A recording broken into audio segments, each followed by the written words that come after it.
రెండు ఒక సంఘటన ద్వారా ఒక సన్నివేశంలో నుంచి దేవుడు మనతో మాట్లాడే గొప్ప విలువైన విషయాలు మనం ధ్యానించాలి. సరే, రెండు మార్కు సువార్త 10వ అధ్యాయము 50వ వచనాన్ని చదువుతాం.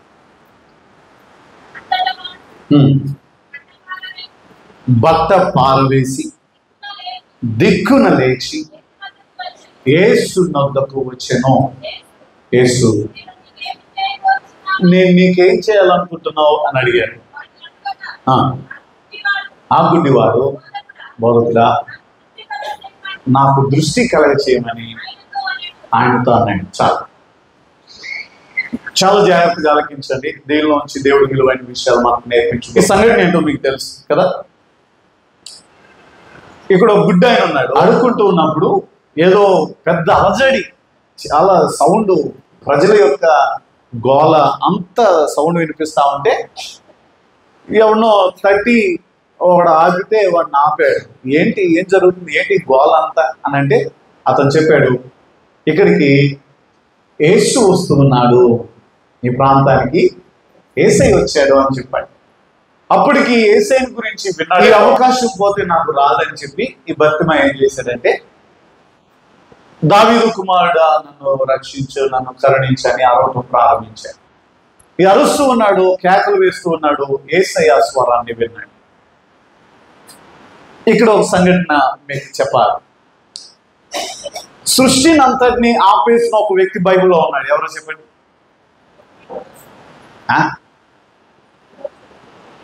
ఎవరమ్మా? యెహోషువనే. యెహోషువ చెప్పండి ఏం చేశాడు? సూర్యుడిని చంద్రుడిని ఆపేశాడు. సూర్యుడు చంద్రుడు ఆగుంది చూస్తుంటే ఆడాగింది అంటారేమో. కాదు. మీకు క్వశ్చన్ తెలుసా? ఒక భూమి లేదు విశ్వములో ఏదన్నా ఆగాలంటే మొత్తం ఆగాలి. భూమి ఒక 2 సెకండ్లు ఆగింది అనుకోండి, ఏమవుతుంది? ఎర్త్క్వేక్స్ వస్తాయి, భూకంపం వస్తుంది. 2 సెకండ్లు ఆగితేనే అదవుతుందా? అలాంటిది సూర్యుడు చంద్రుడు అలా ఆగిపోవాలంటే ఒక రోజంతా ఆగిపోయినాయి. అలా ఆగిపోవాలంటే అవి 2 ఆగిపోతే సరిపోతుందా? మొత్తం సృష్టి మొత్తం ఆగాల్సిందే. విశ్వములో ఏది ఆగినా సరే, ఏది కూడా విశ్వములు ఏది కూడా అది క్షేమము ఉండదు, మొత్తం ఆగాల్సింది. సూర్యుడు చంద్రుడు అలా ఆగిపోయాడు. ఏ రోజన్నా చంద్రుడు ఒక 2 గంటలు సూర్యుడు 1 గంట లేదా ఒక అరగంట లేటుగా వచ్చినట్లు మీరు ఏమైనా చూసారా? మనం చూడం కదా, చూడం. ఎందుకంటే దాని సమయంలో అది ఖచ్చితంగా వస్తూ ఉంటుంది, దేవుడు దానికి నియమించిన ప్రకారం. ఎందుకంటే అది క్రమం, అది ఆగటానికి వీలు లేదు. సూర్యుడు తన చుట్టూ తాను తిరుగుతూ ఉంటాడు, భూమి తన చుట్టూ తాను తిరుగుతూనే సూర్యుడి చుట్టూ తిరుగుతుంటాయి. ఏది ఆగినా ప్రమాదమే, ఏది ఆగటానికి వీలు లేదు. సో యెహోషువ ఏం చేశాడంటే, సూర్యుడిని చంద్రుడిని, సూర్యుడా నువ్వు గిబియాన్లోను, చంద్రుడా నువ్వు అయ్యాలోయలోను ఆగిపో అని చెప్పాను. కానీ సృష్టి అంతా ఆగిపోయి. కానీ ఇక్కడ మనం చూసే ఈ గుడ్డి బర్తిమయ్య ఏం చేశాడు తెలుసా? సృష్టికర్తను ఆపేశాడు. స్తోత్రం చెప్పండి. సృష్టికర్త యేసయ్యను ఆపాడు. ఎంత బలం అండి అంటారా? బలము కాదు, ఈ సృష్టికర్తను ఆపిన ఈ బలము ఎవరిది? బర్తిమయ్యది. చెప్పండి, ఎవరిది? బర్తిమయ్యదా? ఆయన అంత సీన్ లేదు. ఆగిన దేవునిది గొప్పతనం. బర్తిమయ్యదా? బర్తిమయ్యది ఏముందండి? ఆయన నరమాతుడు, మన్నాంటి వాడే. కానీ నరుని యొక్క స్వరము విని, ఆ దిక్కులేని వ్యక్తి యొక్క స్వరం విని మహోన్నతుడైన సృష్టికర్త అయిన దేవుడు ఆగిపోయాడు. అక్కడ మనం చదువుతాం, ఆయన యేసు అక్కడ నిలిచిపోయాడు, అక్కడ ఆగిపోయాడు. సో యేసయ్యను, ఒక సృష్టికర్తను ఆపేశాడు గుడ్డి బర్తిమయ్య. గుడ్డి బర్తిమయ్యది కాదు గొప్పతనం, ఆగిన యేసయ్య. మనం అనుకుంటుంటాం, నేను ప్రార్థన చేస్తే దేవుడు అంత సీన్ లేదా? ఏమా నీది నాది గొప్పతనం ఏం లేదు. చేసిన దేవుడు గొప్పవాడు, చేసిన ప్రభు గొప్పవాడు. మనది కాదు, మన గొప్పతనము, మన యొక్క ఆధిక్యత ఏం లేదు. మనం ఒక వ్యక్తిని రక్షించలేము, ఒక వ్యక్తిని కాపాడలేము, ఒక వ్యక్తిని రక్షణలోనికి మనమేం నడిపించలేము. ఆ కార్యాన్ని చేయగలం అంతే, ఆ ప్రయత్నాన్ని చేయగలం, దాన్ని సఫలపరిచేది మాత్రం కదా. సో పౌలు కూడా అదే అంటాడు. పౌలు ఎవడు, అపోలో ఎవడు? పౌలు అని నేను నాటాను, అపోలో నీళ్లు పోసాడు, వృత్తి కలగజేసిన వాడు. సో మనందరం నరమాత్రులో పుట్టివారమే, మన ప్రయత్నాన్ని మనం చేస్తాం, అయితే దాని కార్యాన్ని, దాన్ని కార్యసిద్ధిని కలగచేవాడు మాత్రం ప్రభు. సో ఆయనదే గొప్పతనం అన్న విషయాన్ని మనం గుర్తుపెట్టుకున్నాం. మళ్ళీ చదవండి మాట 50వ వచనం. అంతటా వాడు ఆ బట్టను పారవేసి, ఇది మనకి కావలసిన అంశం, సరేనా? ఏం చేసేది నా చెప్పండి? ఆ బట్టను పడేశాడు. ఎందుకు పడేశాడు? ఏం బట్ట అది? ఇంతకి ఏం బట్ట అది? గుడ్డోలు ముందు ఉంటుంది కదమ్మా, ఒక కచ్చీఫో లేదు ఒకటి ఏదైనా ఒక బట్ట ఉంటుంది. ఎవరో ఒకళ్ళు వచ్చి రూపాయి 2 రూపాయలు వేస్తూ ఉంటారు, పాత బట్ట. ఆ బట్ట ఉంటుంది, ఆ బట్టను తీసుకుని అమ్మో ఇది మళ్ళీ తర్వాత ఉపయోగపడింది అని చెప్పి చక్కగా నీట్గా మడత పెట్టుకున్నాడా? చెప్పండి, ఏం చేశాడు? ఎందుకు పడేశాడు? స్వస్థత పొందుకున్నాడు? అప్పటికి పొందుకున్నాడా? పొందుకోలేదు ఇంకా. యేసయ్య పిలిచాడు. ఎవరు అతను? అయ్యా అతను గుడ్డు భర్తమయ్యా, పిలవమంటే ధైర్యం తెచ్చుకో, ఆయన పిలుస్తున్నాడు అని పక్కన వాళ్ళు చెప్తే అప్పుడు ఆ వ్యక్తి లేచి వెళ్ళబోతున్నాడు, ఇంకా వెళ్ళలేదు, స్టార్ట్ అయ్యాడు. స్టార్ట్ అయ్యే లోపల చెప్పండి ఏం చేశాడు? అది విశ్వాసం అంటే. ఇంకా స్వస్థత పొందుకోలేదు, ఇంకా విడుదల పొందలేదు, కానీ ఈ బట్టతో నాకు ఇంకా నాకు పని లేదు, దీంతో నాకు అవసరమే లేదనుకున్నాడు. ఆ బట్టను పడేసి లేచి యేసయ్య దగ్గరికి వెళ్తుంది. దీనిలో నుంచి మనము కొన్ని ఆత్మీయమైన పాఠాలు నేర్చుకున్నాం ఈ సంగతిలో వచ్చి, సరేనా? దేవుడు మనందరితో మాట్లాడునుగా. చెప్పు గట్టిగా హల్లెలూయా, బోలో యేసుక్రీస్తు మహారాజుకి. ఈ 50వ వచనం అంతా మనము చదివితే ఈ భాగంలో అతను పడేసిన యొక్క గుడ్డ ఉన్నది చూసారా, అది ఏంటి, దేనికి సాదృశ్యం అన్నది లేదు. ఈ యొక్క సంఘటన అంతటి గురించి, ఈ భక్తిమయ సంఘటన అంతటి గురించి ఒక 2, 3 లేదు 4 విషయాల్ని సమయాన్ని బట్టి మనం ముందుకు వెళ్దాం. దేవుడు మనతో మాట్లాడితే సరే. ఈయన ఏం చేశాడంటే ఫస్ట్ తన దేవుని యొక్క మాటను విన్నాడు, యేసయ్య స్వరాన్ని విన్నాడు, లేచాడు, ఆ పాత దాన్ని అదే ఆ గుడ్డను పడేశాడు, యేసు వైపు పరిగెత్తాడు. ఇది సంగతి కదా. దీనిలోంచి లోతైన విషయాలు మనం ధ్యానించేద్దాం.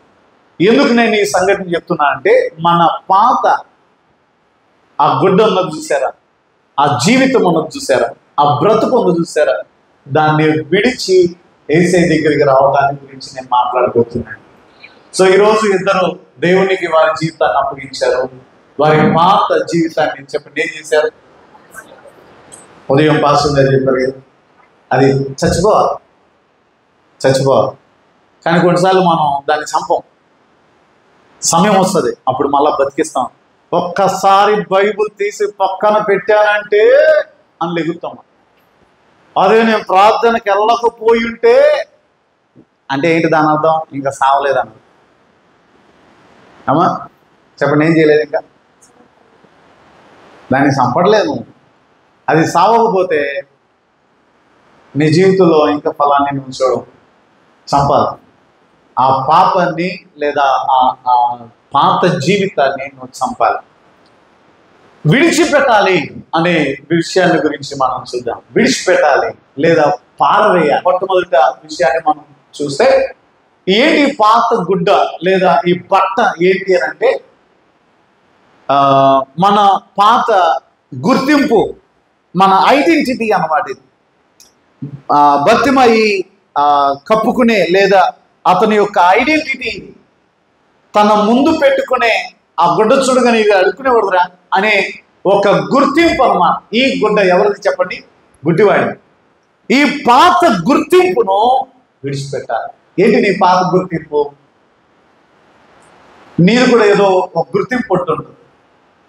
ప్రతి ఒక్కరికి కూడా ఒక గుర్తింపు ఉంటుంది. ప్రతి ఒక్కరికి ఒక గతం ఉంటుంది.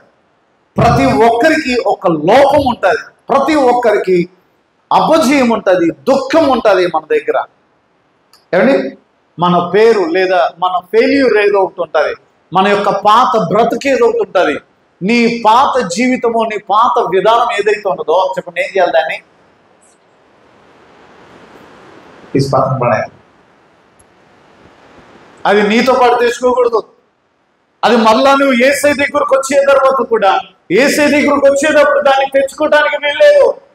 చెప్పండి, ఏం చేయాలి? దాన్ని బయట పడేయాలి, పక్కన పడేయాలి. నీకు ఇంకా దానితో పని ఉందా? నీ పాత పేరు, అదే నీ పాత గుర్తింపు ఉందే, వాడా, వామ్మో వామ్మో, అమ్మో ఆమా నువ్వు నోరు తెరిస్తే ఇగో ఇదే పాత గుర్తింపు అండి. నీ పాత ఐడెంటిటీ అది. నీకు లోకంలో ఉన్న పేరేంటో చెప్పండి. నాకు చెప్పొద్దు, మీరు అనుకోండి. మిమ్మల్ని గురించి లోకము ఏమనుకుంటుంది చెప్పండి? పెద్ద గయ్యాలండి అని అనుకుంటున్నారా? లేకపోతే శాడిస్ట్ అనుకుంటున్నారా? అసూయపర్రాలని అనుకుంటున్నారా? లేకపోతే లేకపోతే ఇతను గురించి అమ్మో మాట్లాడుకోకుండా ఉంటే ఎంత మంచిదో అని. ఒకవేళ మన గురించి ఏ గతం ఉన్నదో, ఇదిగో ఈ గతాన్ని మనము నువ్వు యేసయ్య దగ్గరికి వచ్చిన తర్వాత, యేసయ్య దగ్గరికి వచ్చేటప్పుడు నువ్వు దాన్ని నీతో పాటు తెచ్చుకోవడానికి వీలు, నువ్వు తేడానికి వీలు. నీ గతాన్ని లేదా నీ గుర్తింపును పడేయాలి. నీ గుర్తింపును బయట పడేయాలి. యేసయ్య నీకు క్రొత్త బ్రతుకునిస్తున్నప్పుడు నీకు ఇంకా పాదాలతో ఎందుకు పని ఉన్నదా? ఇంక నాకు పని లేదా? ఇక పనికిరానిది, ఉపయోగపడంది నేను ఉంచుకుని ఏం చేయాలి? సో నీ పాత గతాన్ని నువ్వు విడిచిపెట్టాలి. ఎందుకంటే యేసయ్య నీకు కొత్త జీవితాన్ని ఇస్తున్నాడు. యేసయ్య నీకు క్రొత్త బ్రతుకుని, క్రొత్త ఐడెంటిటీని, క్రొత్త గుర్తింపును ప్రభువు నీకు ఇస్తున్నాడు కనుక నీ పాత జీవితాన్ని ఇంకా విడిచిపెట్టాలి. ఇంకా నీకు అది అవసరం లేదు, ఇది నాకు ఇంకా అక్కర్లేదు. దుఃఖకరమైన విషయం ఏంటంటే, యేసయ్యను విశ్వసించిన తర్వాత కూడా, యేసయ్య దగ్గరికి వస్తున్న తర్వాత కూడా చాలా మంది వారి పాత జీవితాన్ని తెచ్చుకుంటున్నారు. వారి పాత జీవితంతోనే కొనసాగుతున్నారు. వారి సొంత ఇంతకు ముందున్న ఆ ఐడెంటిటీని వారితో పాటు క్యారీ చేస్తున్నారు, మోస్తూ ఉన్నారు. దేవుని బిడ్డలు, నువ్వు అలాగే మోస్తున్నాను. ఉందా నీతోనే నీ పాత జీవితం? నీ ఆ పాత గుర్తింపు ఉన్నదే, అది నీతో అలాగే ఉన్నదా? కొత్త జీవితానికి వచ్చావా? యేసయ్య నిన్ను పిలుస్తున్నప్పుడు, యేసయ్య దగ్గరికి నువ్వు వస్తున్నప్పుడు నీ పాత జీవితాన్ని విడిచిపెట్టకుండా, నీ పాత జీవితాన్ని నీతో పాటు అలాగే తీసుకుంటే, యేసుప్రభువు వారు ఒక ఉపమానం చెప్తారు. ఏమంటే కొత్త తిత్తులలో పాత దాన్ని వేస్తారా? ఏమవుతుంది వేస్తే? క్రొత్తదిగానే ఉండాలి, అది ఫ్రెష్. అది నువ్వు పాతదాన్ని దానిలో కలిపితే ఉన్నది కూడా ఏమవుతుంది? పాడైపోతుంది కదా. పులుపుకు చాలా శక్తి ఉన్నది. ఎంత పెద్ద డేక్షలో మంచి పిండి మానుకున్నా, పులుసుని పిండి కొంచెం అయినా వేస్తే అది ఏమవుతుంది చెప్పండి? ముద్దంతా. నీ పాత జీవితాన్ని క్రొత్త జీవితంతో నీవు కలిపితే ఇంకా అది క్రొత్త జీవితం అవ్వదు, మిళితమైపోతుంది. అది కూడా పాతదవుతుంది. చెడ్డదానికి, చేదుకి చాలా శక్తి ఉన్నది. అది ముద్దంతటను కూడా పులుసు మరి పాడు చేస్తారు. తోడు చాలా జాగ్రత్తగా చేస్తాం. ఎందుకంటే కొంచెం ఎక్కువైనా హార్ట్ సర్జరీ చేసేటప్పుడు పాత బ్లడ్ అంతటిని తోడేస్తారు, తీసేస్తారు. ఏమంటే మన శరీరంలో ఉన్న పాత ఈ యొక్క రక్తం అంతటిని తీసేసి కొత్త రక్తాన్ని ఇంపాక్ట్ చేస్తారు, అది నింపుతారు. నీ పాత రక్తం ఉన్నదనుకో సర్జరీ చేసిన ఉపయోగం లేదు, అది సక్సెస్ అవ్వదు. డాక్టర్ గారు చెప్పాలి, అవునండి. పాత రక్తం ఉంటే ఏమవుతుంది, అది సర్జరీ ఫెయిల్ అయ్యే అవకాశం ఉంటుంది. సో బ్లడ్ అంతటిని తీసేయాలి, కొత్త రక్తాన్ని పోస్తారు. సో అది చాలా ప్రాముఖ్యమైన. అలాగే యేసయ్య దగ్గరికి వచ్చేటప్పుడు కూడా నీ పాత బ్రతుకున్న, నీ పాత ఐడెంటిటీ, నీ పాత గుర్తింపు ఏదైతే ఉన్నదో అది నీ దగ్గర నుంచి పడేయాలి. యేసయ్య దగ్గరికి వచ్చేటప్పుడు నూతనమైన స్వభావంతో దేవుని దగ్గరికి రావాలి. ఎందుకంటే నీ పాత జీవితాన్ని విడిచిపెడుతున్నావు, యేసయ్య నీకు క్రొత్త జీవితాన్ని ఇస్తున్నాడు. కనుక ఎంతమంది పాత జీవితాన్ని, పాత బ్రతుకుని క్యారీ చేస్తున్నారు? యేసయ్య విశ్వసించిన తర్వాత కూడా నువ్వు యేసయ్యతోనే ఉన్నావు, దేవుని సన్నిధికి వస్తూనే ఉన్నావు, దేవుని యొక్క సన్నిధిలో నిలుస్తూనే ఉన్నావు. కానీ నీ జీవితం మాత్రం, నీ బ్రతుకు మాత్రం పాతది. అలాగే ఇది చాలా చాలా ప్రమాదకరమైనది. నీ జీవితాన్ని నాశనం చేస్తుంది, నీ బ్రతుకును నరకానికి పాలు చేసే అవకాశం ఉన్నది. జాగ్రత్తగా గమనించు. రెండు, ఇంకా ఇది దేనికి సాదృశ్యం ఏంటి అని అంటే, మన పాత అలవాట్లను విడిచిపెట్టాలి. మన పాత అలవాటు ఏంటి? అలవాటు గుడ్డి భర్తమైకి అలవాటు ఏంటి? ఆ గుడ్డను రోజు ఉదయాన్నే వచ్చి ఆ గుడ్డను వేసుకుని అమ్మా అని అడుక్కోవడం, ఇది అలవాటు. ఇది అలవాటు. ఆ గుడ్డ వేసుకోవడం, అడుక్కోవడం, ఇది అలవాటు. ఈ పాత అలవాటు ఇంకా నాకు అవసరం లేదు అనుకున్నాడు. యేసయ్య దగ్గరికి వచ్చాడు. నేను యేసయ్య దగ్గరికి వస్తున్నాను, ఇంకా ఈ అలవాటు నాకు ఇంకా దీంతో పని లేదని ఆ అలవాటును పాడేశాడు. నీకు కూడా కొన్ని అలవాట్లు ఉంటాయి పాత జీవితంలో, ఉన్నాయా? అలవాటు అండి, ఇది పోవట్లేదండి, ఇది చిన్నప్పటి నుంచి ఉన్న అలవాటు అండి. అయినా సరే నువ్వు యేసయ్య దగ్గరికి వస్తున్నప్పుడు చెప్పండి, అలవాటు ఏం చేయాలి? నీ అలవాటుని మానే. 2 కొరింథీ పత్రిక 5వ అధ్యాయము 17వ వచనాన్ని చదువుతారండి. క్రీస్తు నందున్న ఎడల వాడు నూతన సృష్టి, అదేనా? పాతవి గతించెను, ఇదిగో సమస్తము క్రొత్తవాయెను. పాతవి గతించిపోయాయి. నీ పాత అలవాట్లు, నీ పాత జీవితము, నీ పాత ఏవైతే నీకు అలవాటుగా ఉన్నాయో, ఏవైతే నీవు ప్రతి దినము చేస్తూ ఉన్నావో అలవాటును మానుకోవాలి, వాటిని విడిచిపెట్టాలి. కొన్ని అలవాట్లు ఉన్నాయి మనకి.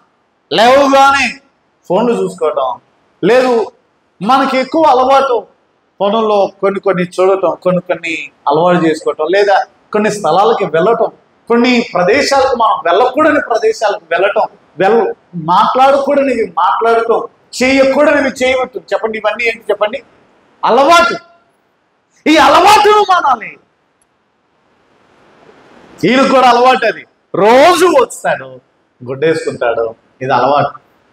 అలవాటు మానాలి. ఇంకా దాంతో నాకు పని లేదు, ఇంకా అలవాటుతో నాకు పని లేదు. కొంతమందికి కొన్ని అలవాట్లు ఉంటాయి, గుర్తింపు కలిగిన అలవాట్లు. ఏంటో తెలుసా? భోజనం తినేటప్పుడు ఏ కూర అయితే ప్రాముఖ్యంగా వండారో ఆ కూర తినరు, కొంచెం పచ్చడి తీసుకొని ఆ పచ్చడి తింటే కానీ అది చికెన్ అయినా మటన్ అయినా లేరా అండి, లేరా? ఫస్ట్ ఒక ముద్ద పచ్చడితో తింటే కానీ ఆ తర్వాత అది ఏ కూర అయినా సరే దాని తర్వాత తింటాం. పచ్చడి ఉందా? ఊరే మటన్ కూర పచ్చడి ఉందా అని అడుగుతాం. ఫస్ట్ ముద్ద అది పడాలి. అది అలవాటు. అది మానట్లేదండి అమ్మా, అది అలవాట్ల గురించి చెప్తున్నాను నేను. సో మన జీవితంలో కూడా ఏదో ఒక అలవాటు మన యొక్క జీవితంలో ఉంటూ ఉంటుంది. ఏదో ఒక అలవాటుని మనము అలవర్చుకుంటూ ఉంటాం శరీర ప్రకారంగా, లేదా మన యొక్క అనుదిన జీవితంలో. అయితే ఈ లోక సంబంధమైన, పాప సంబంధమైన, దేవునికి అయిష్టమైన ఈ అలవాట్లు మానాలి. ఈ అలవాట్లు నీవు విడిచిపెట్టాలి, లేకపోతే ప్రమాదకరమైనది. నీవు దాన్ని యేసయ్య దగ్గరికి వచ్చేటప్పుడు తీసుకుని రావడానికి వీల్లేదు. నాకు ఇది అలవాటు అండి, నేను ఇది కలిగి ఉంటాను, నేను అది చేయాల్సిందే, కుదరదు. గుడ్డి భర్తమై ఏం చేశాడంటే తన పాత అలవాటుని పడేశాడు. పాత గుర్తింపును పడేశారు. పాత గుర్తింపుని, పాత అలవాటును కూడా పడేశాడు. సరే, ఇకపోతే మూడవది కూడా నేను చెప్పి ముందుకు వెళ్తాను.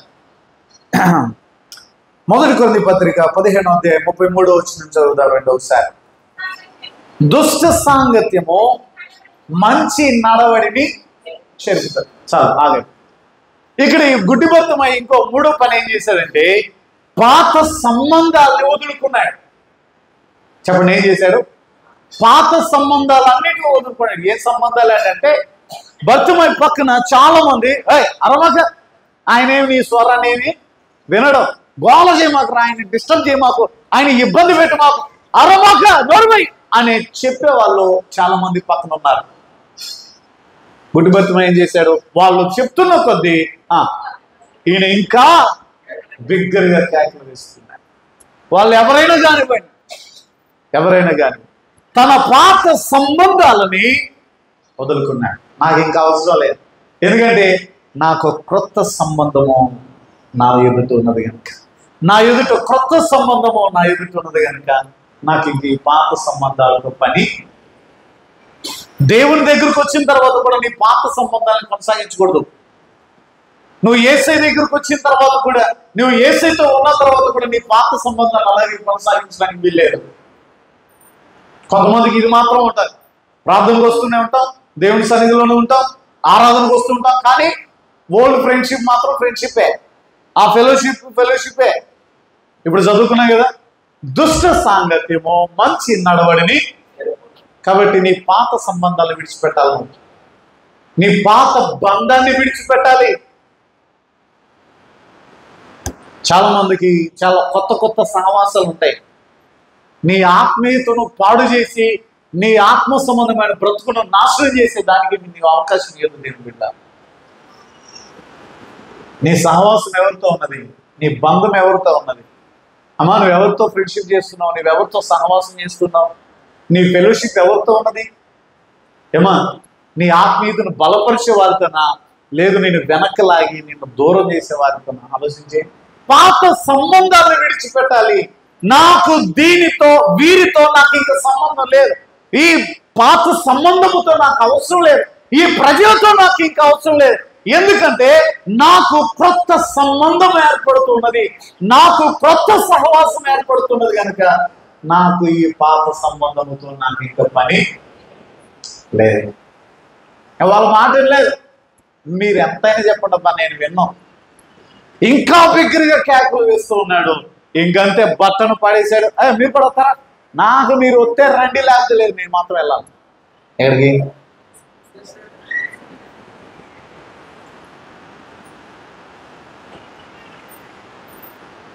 నీ సంబంధాలని, నీ పాత సంబంధాలను విడిచిపెట్టాలి.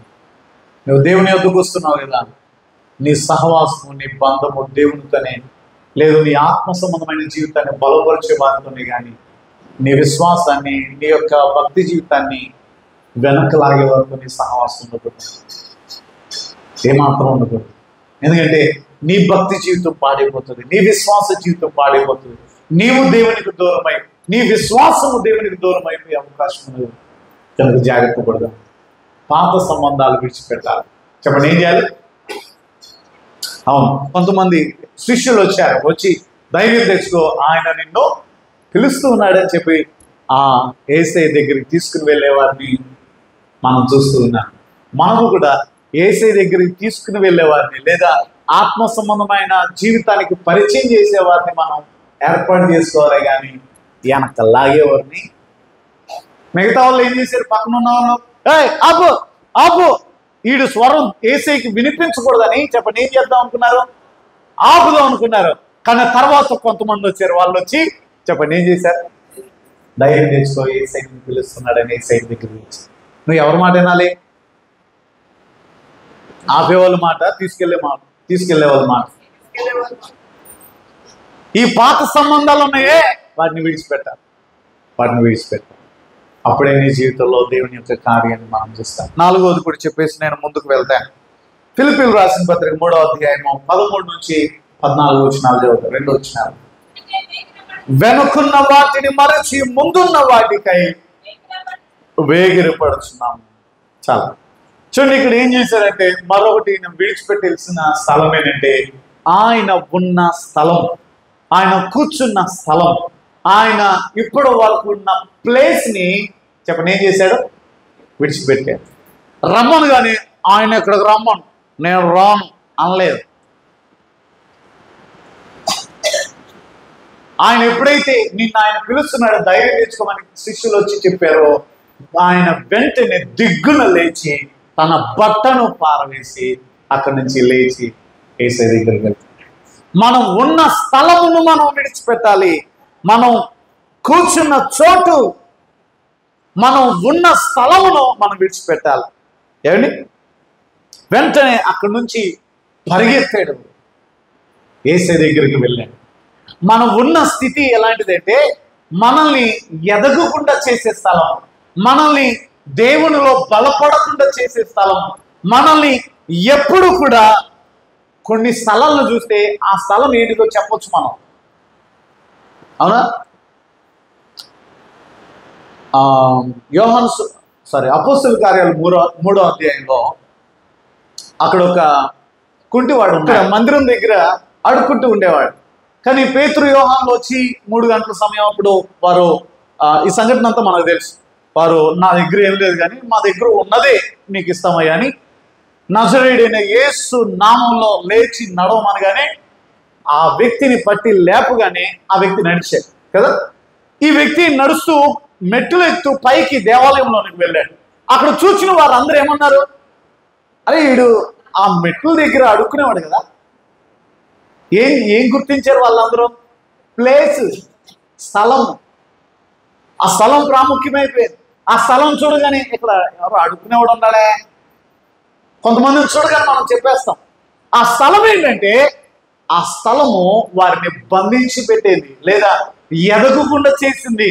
అక్కడే వారిని బలహీనులుగా ఉంచిన స్థలం.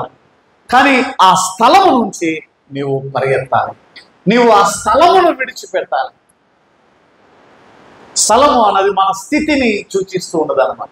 మన స్థితి నీ పాత స్థితి ఏదైతే ఉన్నదో, పాపపు స్థితి, నీ పాపపు బ్రతుకు ఏదైతే ఉన్నదో దాన్ని విడిచి యేసయ్య దగ్గరికి వెంటనే లేచి పరిగెత్తడం మనం చేయాలి.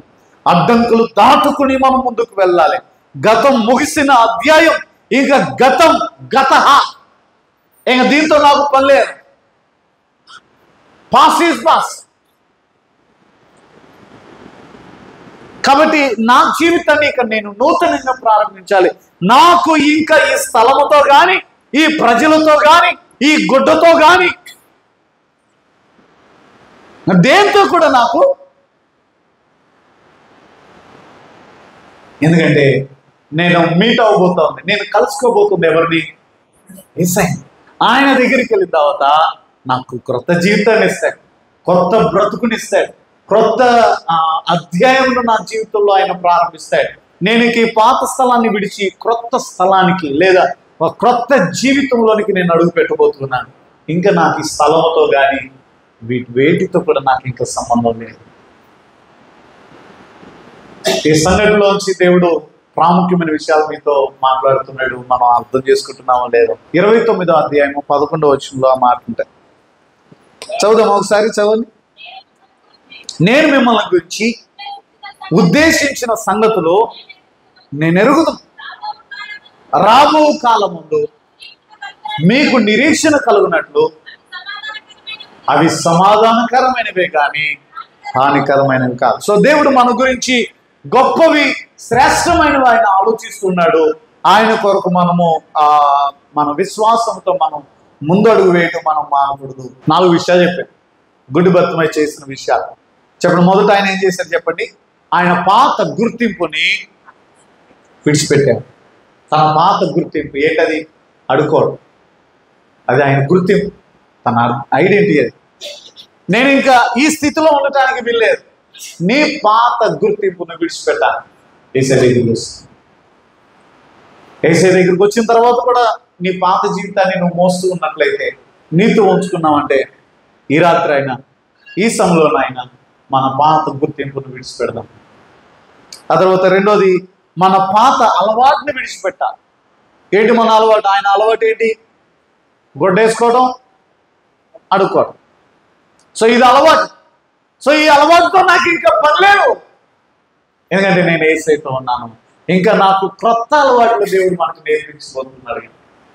మన అలవాట్లు, పాత అలవాట్లు, నేను వాటన్నిటి గురించి వివరించదలుచుకోవట్లేదు. మీకు అలవాట్లు అంటే మీకు అంతా అర్థమైపోవాలి.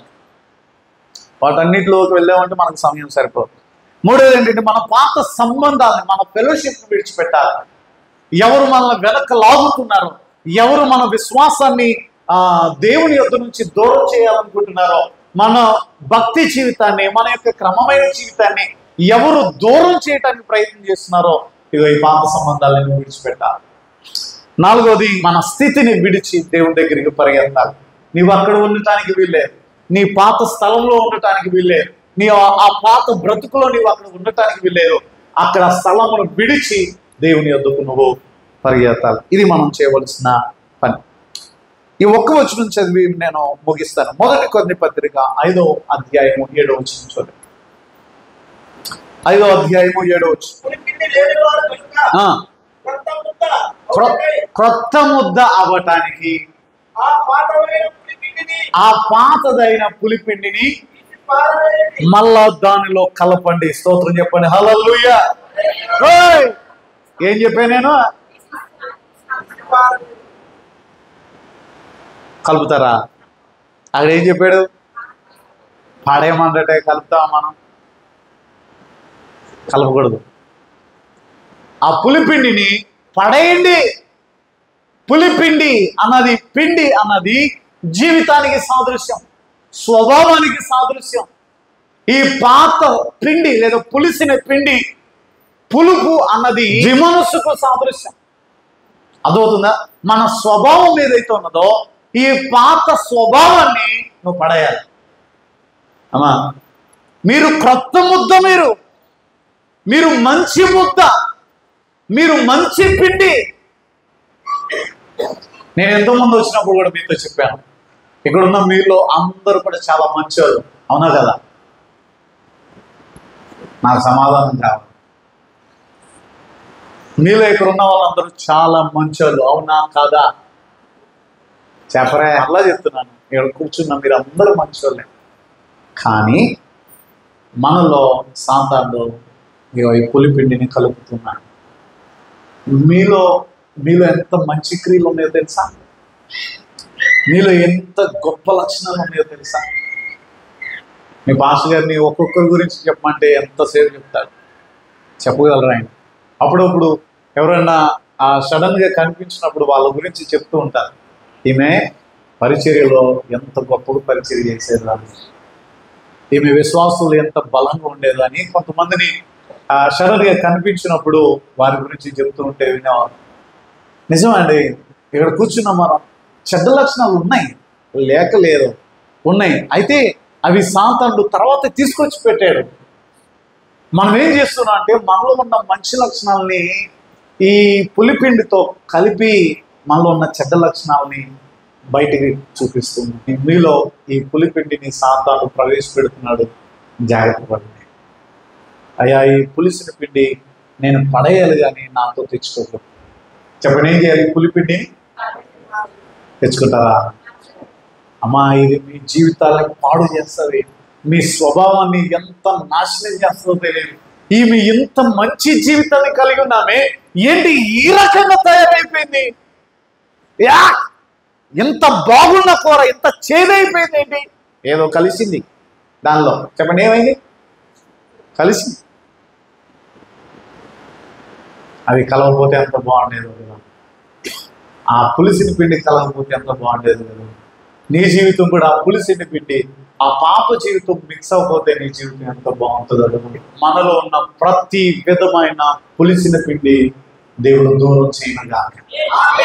దేవుడు మన పాత, ఇదిగో ఈ గుడ్డ ఉన్నదో చూసారా, ఈ పాత బట్టను మనం పరవేదంగా, ఈ పాత బ్రతుకు నుంచి మనం దేవుని యొద్దకు, క్రొత్త జీవితం యొద్దకు వేసేటట్టుగా యేసయ్య మన జీవితాన్ని నూతన స్వభావంతో, నూతన జీవితంతో దేవుడు నింపాలని ఇష్టపడుతుంది. మీలో ఉన్న ఆ గొప్ప మంచి లక్షణాలను దేవుడు ఉట్టిపడే విధంగా బయటికి తీసుకుని రావాల్సి పడుతున్నాడు. సాతానులో వాటిని కప్పేస్తున్నాడు దేవుని బిడ్డ. వాటిని కప్పకుండా మన జీవితాన్ని కాపాడకుండా దేవునికి ఇష్టమైన రీతిలో మన జీవితాన్ని జీవితం అతి కృప ప్రభు మన అందరికీ దయచేసి నడిపించును గాక. గుడ్డి భర్తమై వలె పాతవన్నిటిని విడిచి యేసయ్య యొద్దకు నూతన స్వభావంతో దేవుని యొద్దకు ఉందాం. ప్రభు ఉన్నతమైన దేవుని ఆశీర్వాదాన్ని మన జీవితాల్లో పెడతాం. స్తోత్రం చెప్పండి. హల్లెలూయా. కళ్ళు మూసుకొని చిన్న ప్రార్థన చేసుకుని మనం ముగిద్దాం. కళ్ళు మూసుకునండి, ప్రార్థన చేసుకుందాం.